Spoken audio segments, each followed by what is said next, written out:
All right, turning now to fixed income. Floating rate loans have been getting quite a bit of attention from investors. Funds, billions have been flowing into these funds year to date, almost 4 times as much as we have seen for the same period last year. But our next guest points out that this tremendous run we've seen in the last couple of years simply marks a recovery from the 2008 credit crisis. Leland Hart is portfolio manager of the BlackRock Floating Rate Income Fund, and he's head of the bank loan group. The group manages $11 billion of the $3.6 trillion the firm has under management.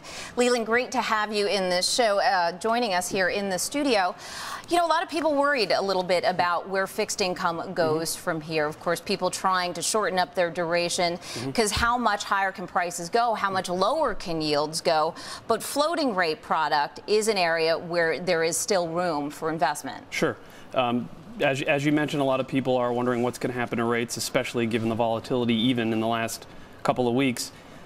If you look at bank loans, most of the return in bank loans actually comes from credit spread as opposed to a duration-based return. And today with LIBOR at, I'm looking at your screens, 25 basis points, the component that gives you exposure to interest rates is minimal. And in fact, only has one way to go, which is up. So as you mentioned in the beginning, the flows into loans have been pretty material versus last year. And that's simply investors looking to not necessarily get away from duration, but diversify into instruments that may not be negatively impacted by a massive movement in rates. All right, turning our focus now back to fixed income, we continue our conversation with Leland Hart of BlackRock. He is the lead portfolio manager of BlackRock's loan funds, and he's been waiting patiently as we keep checking in on that Apple conference. But Leland, I want to talk to you about issuance within the loan space. It really has been climbing quite dramatically. Yes. Why is that? A couple of reasons. Certainly there was just a lull of new deals, new LBOs and new corporate-to-corporate mergers in the previous 2 years. But with the capital markets open, with equities having had risen, a lot of companies have been sitting on cash and looking for ways to grow. So the natural amount of M&A activity is picking up. But roughly 2/3 of the activity that we've seen in the last year and a half has in fact just been refinancing. And as you've talked about on your show in the past, you had this big refinancing wall, especially in 2014. And what companies have done over the last year, in fact, have refinanced a lot of that debt. So 2/3 of the deals done of late have simply been to refinance existing deals, almost like refinancing your mortgage and getting better terms with a longer tenor. Now, here's something interesting that you said about this space, and it's very different from just typical corporate bond space. You said there's, in fact, the long-term correlation is near zero to investment-grade bonds. Why is that? Sure. The reason that you'll have a little correlation to investment-grade bonds is because a lot of the day-to-day movements in certainly treasuries and therefore investment-grade bonds has to do with treasuries themselves, just the duration impact, which we talked about before. So as the 10-year treasury or 5-year treasury moves up and down, those bonds will be 100% correlated with those movements. Because loans are set off the LIBOR, which happens to move less, and they get more of their return based on credit spreads. That is, today 95% of the return comes from credit spreads. You'll have obviously a distinct lack of correlation. In addition, if you think about what happens when rates rise, that'll force the price of a bond down, so they'll move down.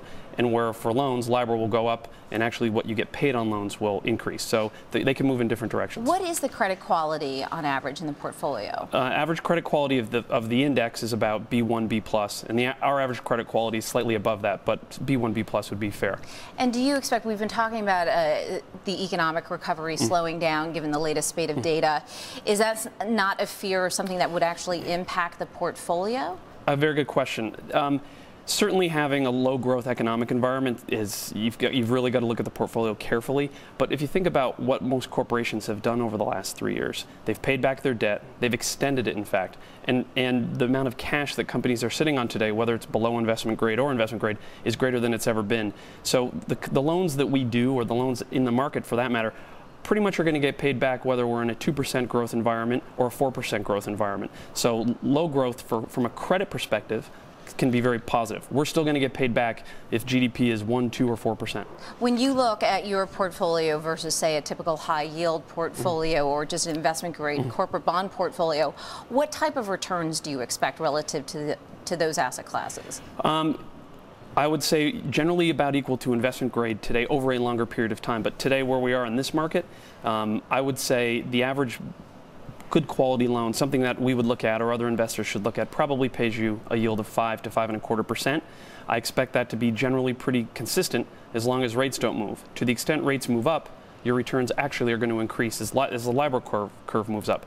That would be different than some other, obviously, investment-grade instruments or even high yield. If rates were to move up quickly, that could have a negative impact. All right, Leland, we have to leave it there. I thank you for joining us and waiting patiently as we dipped into some other news there. That was Leland Hart. He is the lead portfolio manager of BlackRock's loan funds.